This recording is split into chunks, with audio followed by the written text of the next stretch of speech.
Hello, it's salsa time. Have you got your mic on? I do have a mic on, hold on. Hello again. Hello. I'm mic'd up this time, so you should be able to hear me. We're doing some salsa. We're going to be doing the next few videos on this. This one's going to be nice and clean and clear, making sure you know what you're doing with the basics, and we'll build up to something a wee bit fancier, okay? So, Tom's mic'd because he does most of the talking. I do. So if you struggle with the accent, drop a note in the comments and we'll give you a full written transcript of today's thing. Let's do some dancing. So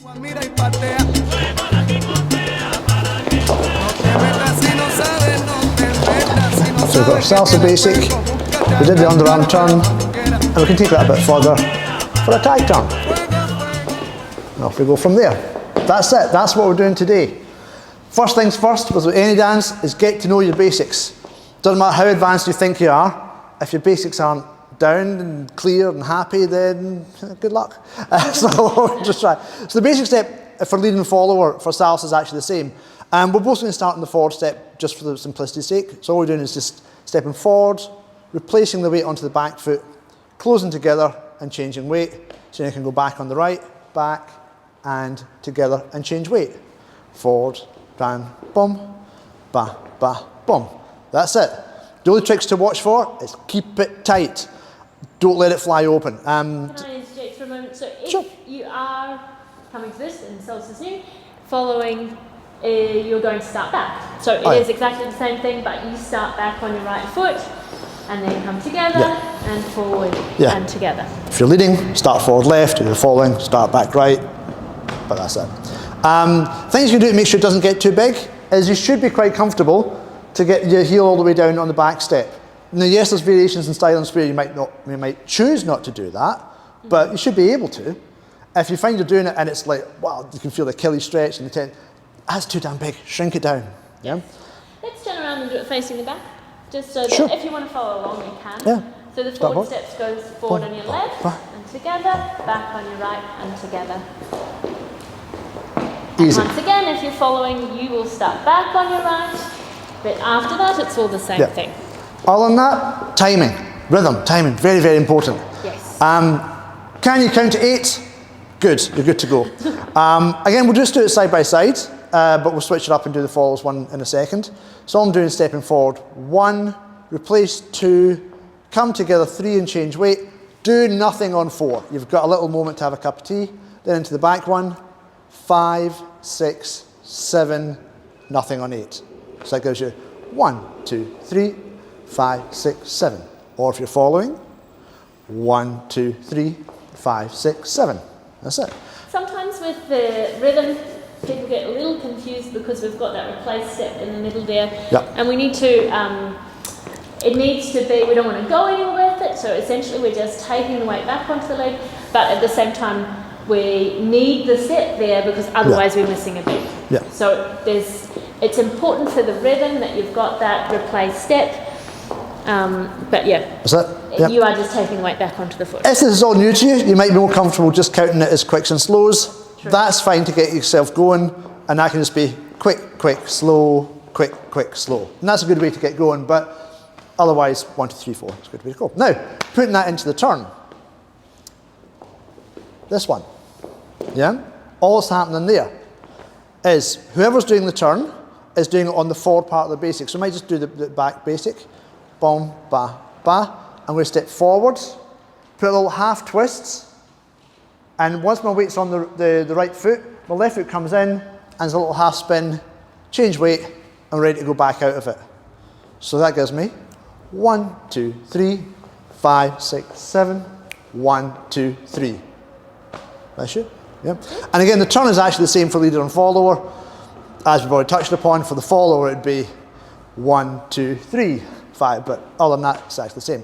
So, when you're dancing it, make sure if you're leading it, the hand goes up and you lead through a little push from the shoulder as your partner's turning, or when you want them to turn, I should say. Now, notice that I'm not stopping dancing just because my partner's having a turn. I'm just not going to go, oh, hello, what are you up to? That's no good, because maybe not today, maybe not tomorrow, but soon you'll get punched in the ribs. And for the rest of your lives.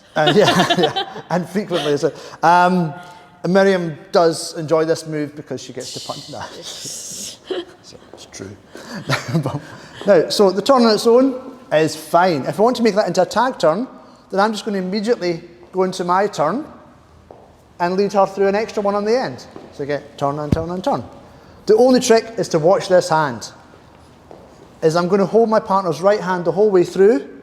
So I'm passing it around the small of my back and following her next lead from across, and then I just find her again to keep dancing from there. Yeah? Couple of tricks with that. When you're doing the turn, so you've led your partner to turn, and as you're turning around, make sure that you keep the hands low behind your back. Yeah. Don't lift them up too high, because then your elbows are going to attack your partner as you complete your turn. Yeah, don't do that. So have the hands low. Make sure you complete your turn before you lift the arm, not as you're completing your turn. And from the other flip side as well, if you're following this one, don't try and help. This hand has nothing to do with any of it. And even this one, don't try and go, oh, he needs my... No. If the leader gets it wrong, he gets it wrong. But if you try and help, it will definitely make it wrong. So yeah, just assume it's all good, yeah? And that's it. That's basic underarm turn, taking it a bit further forward into a tag turn. That's it. We'll show you one more time, just for the... I want to show them about how to do a head spot. So one of the things that we do in salsa is we turn a lot, and it's really hard to turn if you get really dizzy when you're turning. So even from the beginning, you want to start to train yourself to use a head spot. It makes your turns look better, but it also means that you know where you are in space as you're turning, which is really important. Now, we could do hours and hours on technique just of spotting. If that's something you want, let us know in comments. But the broad strokes. The broad strokes are that you look at your partner as you're starting into your turn, and then you stay looking at them for as long as you can, and you bring your head around quickly, as you're turning, of course, to find them on the other side. So the head's going to do a much quicker turn than the rest of our body. So if I do it without a head spot, it'll look like this. And when I do it with a head spot, it's a much quicker turn with the head. Yeah. That means I can focus on where I want to finish the turn. Focus on me. Always. Thank you. And it means that I don't get so dizzy when I'm turning. I know where I am. Yeah. Most of the time. Frankly, it looks better as well, because as Miriam was saying, if you turn without spotting, you might get round for one, but you're not going to be able to dance all night. But if I actually turn at the same speed but use my spot, I've got this much snappier style. It looks more dynamic. It looks much better. Yep. And if you are the lead, you get to practice your turns a little bit less. Yeah. But it's still just as important to use it. Yeah. So tag turn's a great one. You're turning, use a head spot. Yeah. Even just so you get a feel for what your partner's doing. A lot of the leaders can get a wee bit obsessed with spinning their partners. Remember, it is finite before she falls over. Yeah, that was great. One more quick demo. Here we go. So get bam, bam, bam, bam, bam, bam. 1, 2, 3, 5, 6, 7. 1, 2, 3, 5, 6, 7. 1, 2, 3. Ha ha. So there you go. Bit of salsa to get you started. That's it. Get up, get dancing. Yes, and if you want to like and subscribe, that helps. It helps, and you'll get notifications about our next video, which I'm sure will be out shortly. They become one after another. We'll try and get one up every week, so there's always something you can take a little bit further forward. And for the next few weeks, we'll be looking at some salsa moves, kind of building on what we've done today, so we get something kind of flash by the end of it as well. Okay? Cheery.